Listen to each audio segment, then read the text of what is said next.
आपने मुझे इंटरनेट के बारे में काफी जानकारी दी है, पर फिर भी इंटरनेट काम कैसे करता है इस बारे में मैं कम ही जानता हूँ। उसके लिए राजेश, तुम्हारा नेटवर्क लेयर्स के बारे में जानना जरूरी है। नेटवर्क लेयर्स, ये क्या होते हैं मैम? ये तो हम सभी जानते हैं कि इंटरनेट की खोज से पहले लोग अपने दोस्तों को खत लिखा करते थे। ये एक आसान प्रक्रिया थी। एक खत लिखकर उसके लिफाफे पर अपना पता लिखो और डाक कर दो। खत भेजी हुई जगह पर पहुंच जाता था। वहां उसे पढ़ने के बाद उसी तरह जवाब लिखकर डाकघर के जरिए वापस भेज दिया जाता था। हालांकि आजकल चीजें बदल गई हैं और इंटरनेट संचार का आसान और प्रमुख माध्यम बन गया है।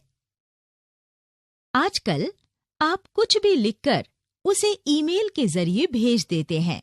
ईमेल मिलने के बाद लोग उसे पढ़कर जवाब देते हैं। इसका जवाब तुरंत भी मिल सकता है और बाद में भी। तुम लाइव चैट, संदेश भेजने या प्राप्त करने के लिए भी इंटरनेट का इस्तेमाल कर सकते हो। इसके जरिए तस्वीरें और उसी वक्त बनाई वीडियोस भेजना आम बात हो गई है। ये जल्दी भेजता है और आसान भी है। पर क्या तुम्हें पता है कि एक कंप्यूटर या मोबाइल पर क्लिक करने से क्या होता है? वो किसी वेबसाइट पर उन पेजेस का पता कैसे लगाता है जिन्हें हम खोज रहे हैं? इस बारे में और ज्यादा बताइए ना मैम।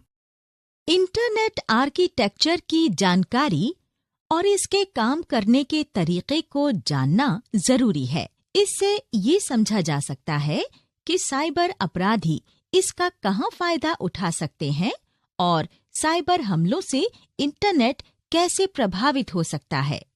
क्या आप जानती हैं नंदिता मैम कि लगातार हमलों से इंटरनेट को कैसे बचाया जा सकता है? इस बारे में जानने के लिए हमारा इंटरनेट प्रोटोकॉल एड्रेस के बारे में जानना बेहद जरूरी है। मैं इसके बारे में बताती हूँ।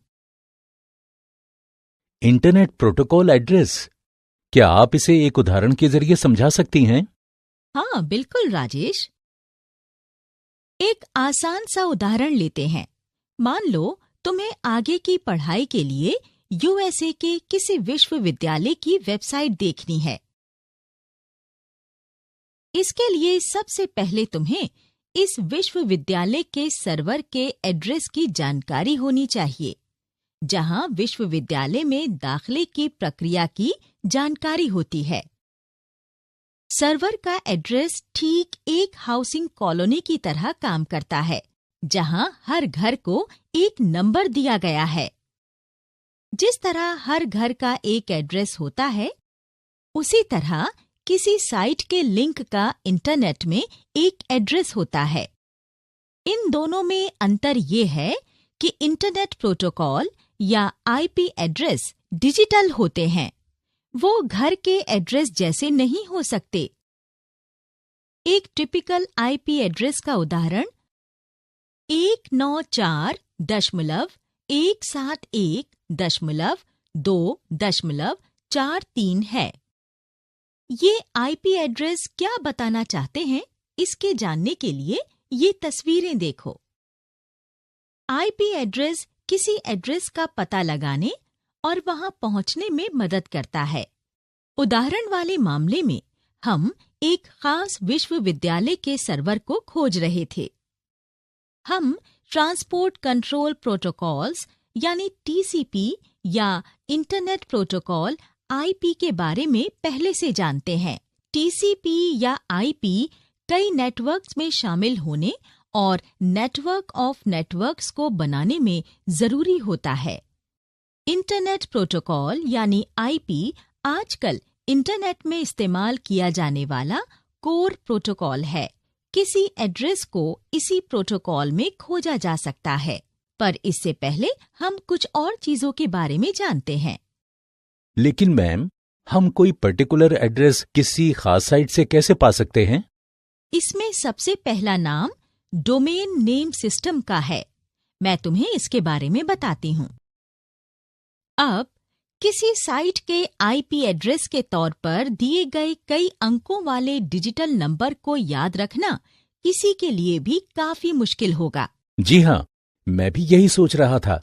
इतनी सारी साइट्स के डिजिटल एड्रेसेस को याद रख पाना वाकई बहुत मुश्किल होगा। पर दूसरी तरफ बिट्स और बाइट्स के जरिए संचालित होने वाला कंप्यूटर इन नंबरों को याद रख सकता है। ये इंसान का काम आसान कर देता है। इंसान का दिमाग आईपी एड्रेस जैसे संख्यात्मक डेटा को आसानी से याद नहीं रख सकता, इसीलिए इसको एक नाम दे दिया जाता है। इसी समस्या के हल के लिए 1983 में डोमेन नेम सिस्टम या डीएनएस की खोज की गई थी। डीएनएस का काम डोमेन नेम को इससे जुड़े आईपी एड्रेस से जोड़ना था। डीएनएस ग्लोबल और डिसेंट्रलाइज्ड होता है और नाम दोहराए नहीं जाते। क्या तुम जानते हो राजेश, डीएनएस कैसे बना था? नहीं मैम। तुम डीएनएस को एक पेड़ की तरह समझ सकते हो, जिसकी जड़ें आधार होती हैं और इसकी बड़ी छोटी शाखाएं चारों तरफ फैलती रहती हैं। डीएनएस डोमेन्स और सब डोमेन से मिलकर बना है। टॉप लेवल डोमेन्स को शॉर्ट में TLDs कहते हैं। हर रोज इस्तेमाल किए जाने वाले कुछ TLDs .com, .org, .in, .us वगैरह हैं। एक ऑर्गेनाइजेशन इस लेवल में प्रवेश पर नजर रखती है। इसे internet corporation of assigned names and numbers या शॉर्ट में ICANN कहते हैं। इसकी जिम्मेदारी इंटरनेट के प्रशासनिक और संचालन कामों को ठीक से चलाना है। हर TLD एक रजिस्ट्री के जरिए काम करता है, जो डोमेन के नाम को अलग बनाए रखने के लिए दूसरी रजिस्ट्रीज से सामंजस्य रखता है। इस तरह से बनाया गया डोमेन अलग अलग रजिस्ट्रीज को अलग अलग TLDs मैनेज करने देता है। उदाहरण के तौर पर .com को एक दूसरी रजिस्ट्री .org के जरिए प्रबंधित किया जा सकता है।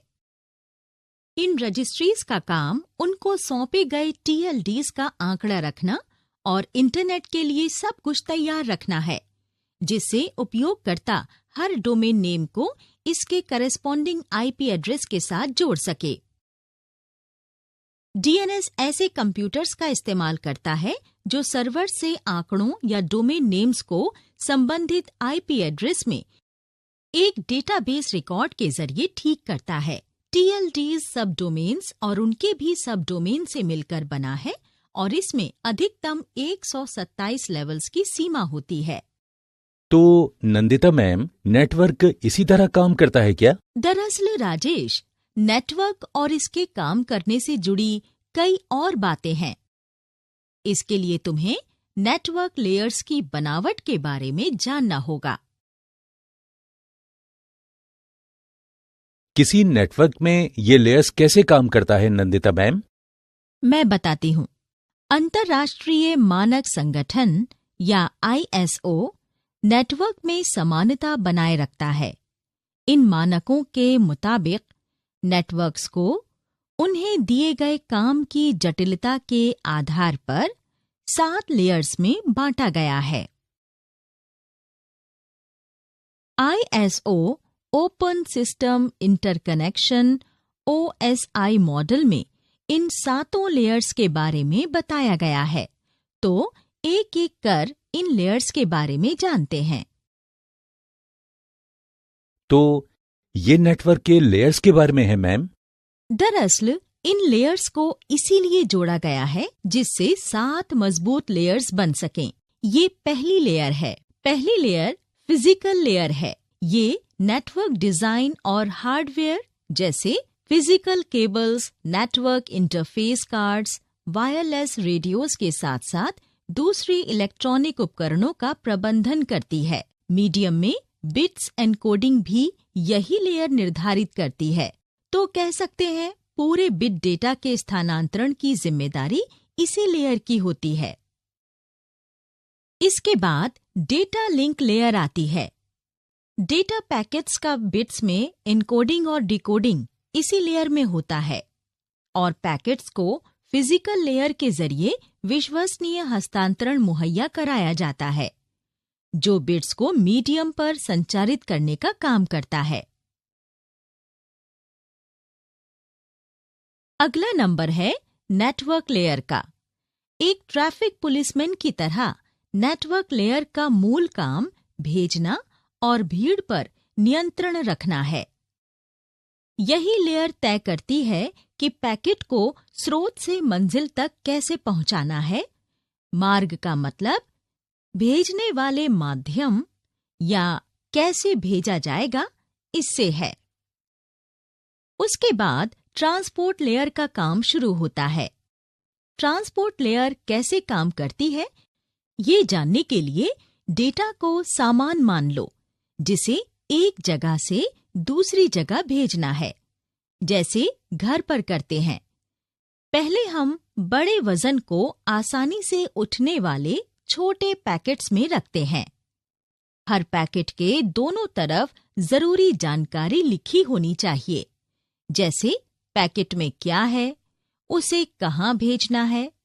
ट्रांसपोर्ट लेयर एंड सिस्टम और होस्ट्स के बीच डेटा स्थानांतरण का काम करती है और सुनिश्चित करती है कि डेटा भेजा जा चुका है।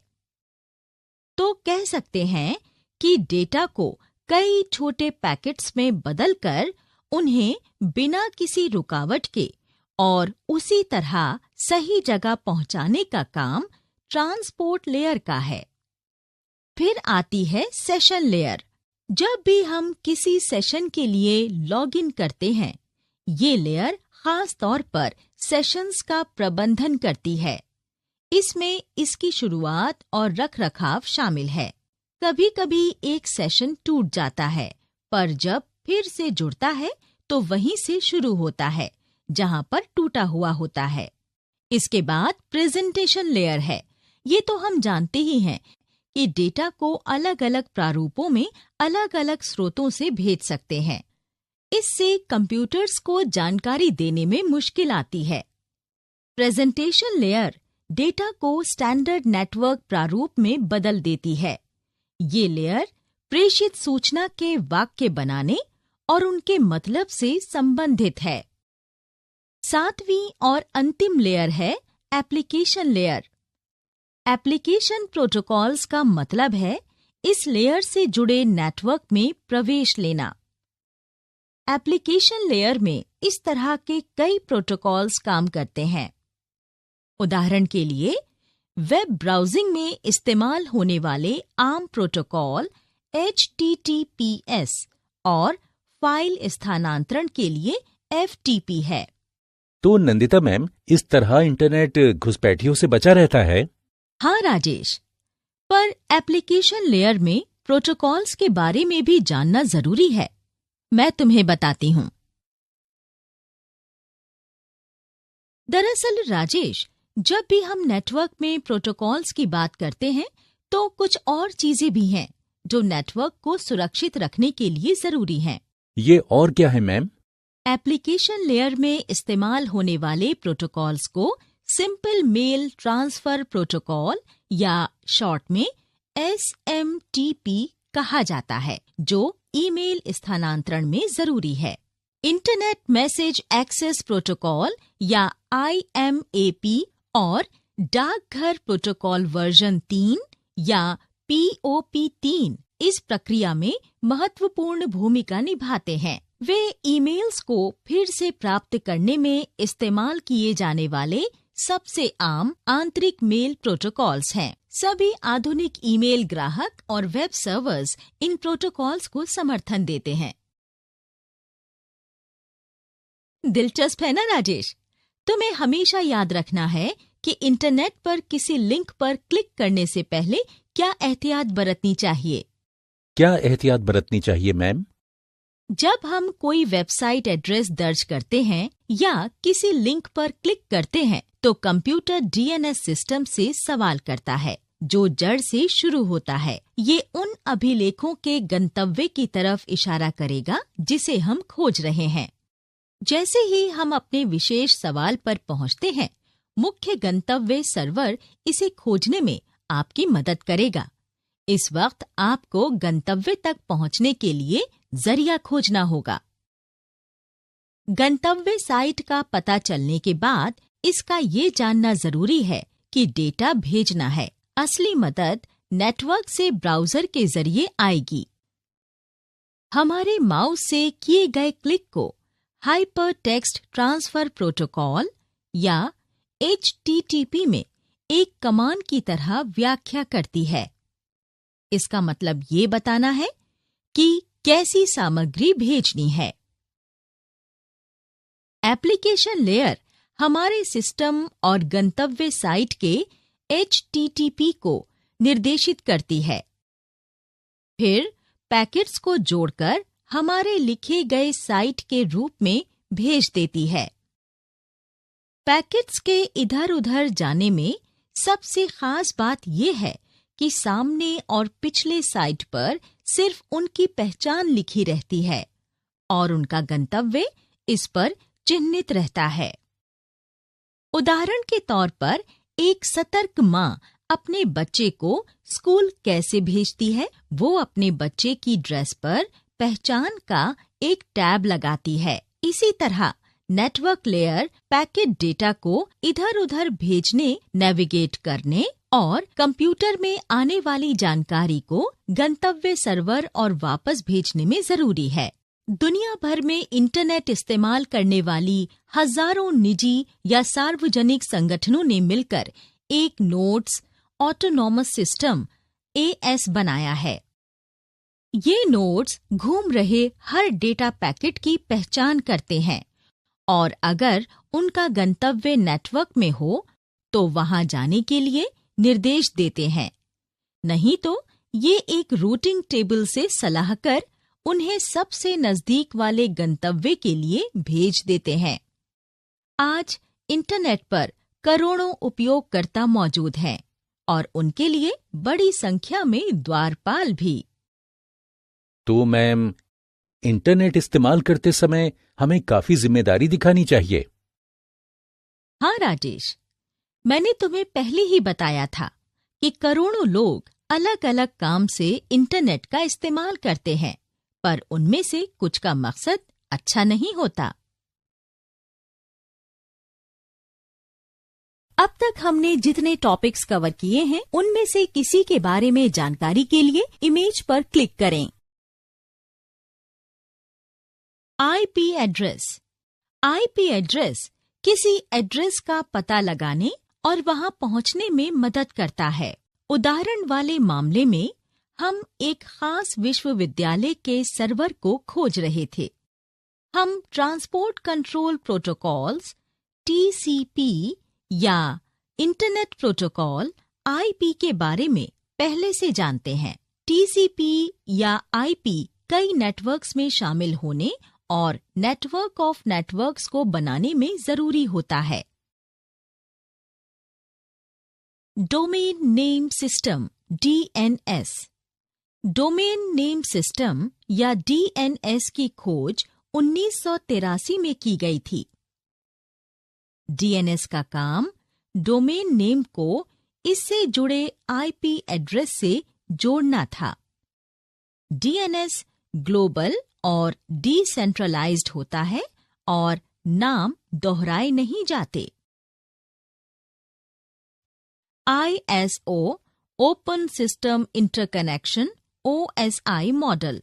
ISO open system interconnection OSI model के नेटवर्क प्रोटोकॉल में 7 लेयर्स होती हैं। वो हैं physical layer, data link layer, network layer, transport layer, session layer, presentation layer और application layer. Network layer packet data को इधर-उधर भेजने, नेविगेट करने और कंप्यूटर में आने वाली जानकारी को गंतव्य सर्वर और वापस भेजने में जरूरी है।